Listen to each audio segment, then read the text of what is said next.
Bienvenue sur la chaîne Challenge Code Academy, la chaîne sur laquelle on apprend, on pratique et surtout on code facilement. Vendredi du code sur Challenge Code Academy, c'est une activité au cours de laquelle, ensemble avec vous, chaque vendredi, nous allons découvrir une nouvelle technologie qui va porter sur l'un des domaines suivants: la programmation, l'analyse informatique, les bases de données, les architectures informatiques, la gestion des projets informatiques, les nouvelles technologies. Alors, sans plus tarder, ensemble, on va découvrir la technologie qu'on va aborder dans cette vidéo. Salut la team, j'espère que vous allez hyper bien. Bienvenue à vous dans ce vendredi de code dans lequel nous allons découvrir le fonctionnement de la livraison continue. Eh bien, vous êtes développeur d'application, alors cette vidéo elle est faite pour vous. À la fin de cette vidéo, vous comprendrez clairement qu'elle représente la suite logique de l'intégration continue, qui est la notion abordée dans le vendredi du code précédent. Si vous ne l'avez pas encore suivi, je vous laisse le lien pour accéder à ceci dans la description de cette vidéo. Bien, revenons à notre sujet actuel. Dans cette vidéo, vous aurez les informations nécessaires pour être productif et qualitatif dans la gestion de vos projets de développement d'applications. Je vous invite donc à la suivre jusqu'à la fin pour ne rien rater de tout ceci. Alors, la livraison continue, qu'est-ce que c'est? Elle est une discipline où l'application est construite de manière à pouvoir être mise en production à n'importe quel moment. Et oui, c'est ça, vous avez très bien écouté. L'application est construite de manière à pouvoir être mise en production à n'importe quel moment. Et je vous explique comment ceci est possible en vous présentant les 5 étapes à suivre pour faire la livraison continue. Étape numéro 1. Codifiez votre infrastructure avec l'infrastructure as code. Alors, l'infrastructure as code est une pratique qui consiste à décrire une infrastructure avec du code. Et ce code est alors stocké avec le code de l'application et fait partie intégrante de cette dernière. Et donc, pourquoi utiliser ce type d'infrastructure? Simple, ses avantages sont nombreux. Possibilité de créer des environnements à la demande. Création d'environnements en quelques minutes contre plusieurs semaines dans une entreprise classique. Pilotage de l'infrastructure grâce au pipeline de livraison continue. Et connaissance des logiciels installés sur la plateforme grâce à l'outillage et la montée de version des environnements automatisés. À l'étape numéro 2, nous avons beaucoup plus le déploiement maintenant de l'application.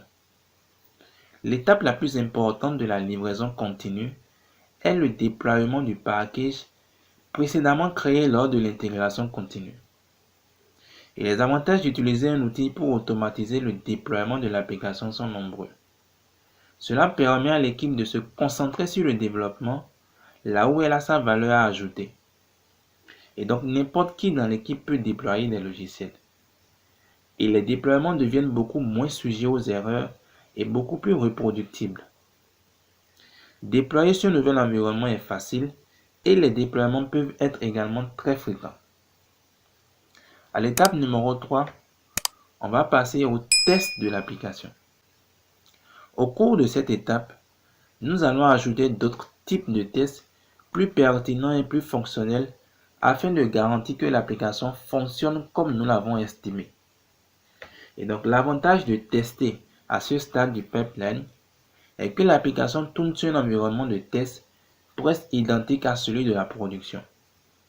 Et donc son comportement sera donc le plus fidèle possible à celui qu'elle aura en production. Je précise également que ces tests peuvent être de différents types, à savoir les tests d'acceptance, qui sont des tests formels exécutés pour vérifier si un système satisfait à ses exigences opérationnelles. Nous avons les tests de performance pour vérifier le comportement du système lorsqu'il est soumis à une charge importante, et les smoke tests qui sont des tests de base qui permettent de vérifier les fonctionnalités de base de l'application. Ils sont conçus pour être rapides à exécuter et leur but est de vous donner l'assurance que les principales caractéristiques de votre système fonctionnent comme prévu. À l'étape numéro 4, nous allons superviser le comportement de votre application. Alors, le monitoring ou la supervision intervient une fois que notre application est déployée sur un environnement.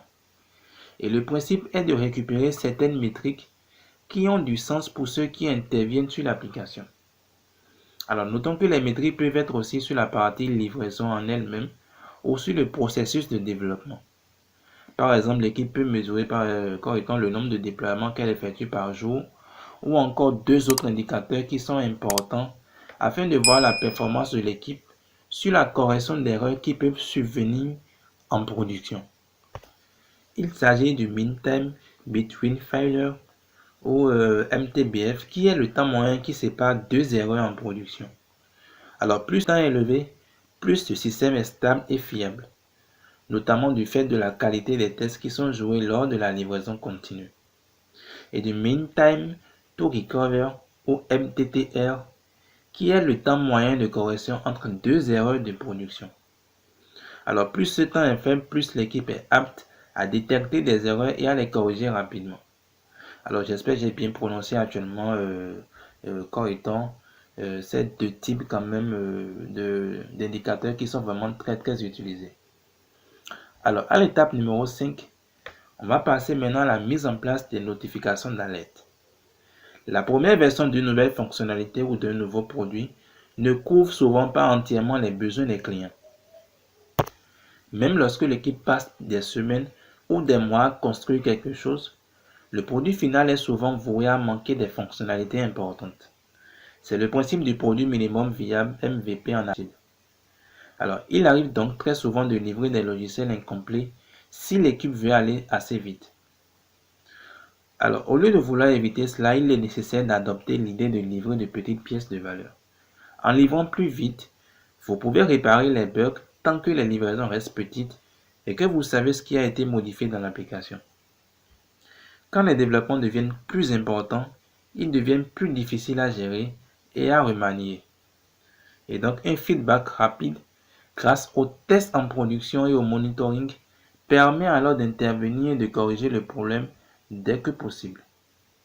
Ce dernier vous permet d'apprendre des clients et des erreurs au bon moment. Alors une fois le déploiement fini et les différents tests effectués, il est nécessaire d'avoir un feedback rapide de l'utilisation du logiciel. En effet, si le déploiement de la nouvelle version du logiciel apporte des bugs, malgré les différents tests effectués, il faut alors les détecter le plus rapidement possible afin de pouvoir proposer une nouvelle correction du logiciel. Et bien la team, ainsi prend fait ce moment de partage avec vous dans ce vendredi du code. Associez la pratique de la livraison continue à l'intégration continue dans votre procédure de développement de projets informatiques pour améliorer la productivité de vos développeurs. Portez-vous donc très bien. On va se dire à très bientôt.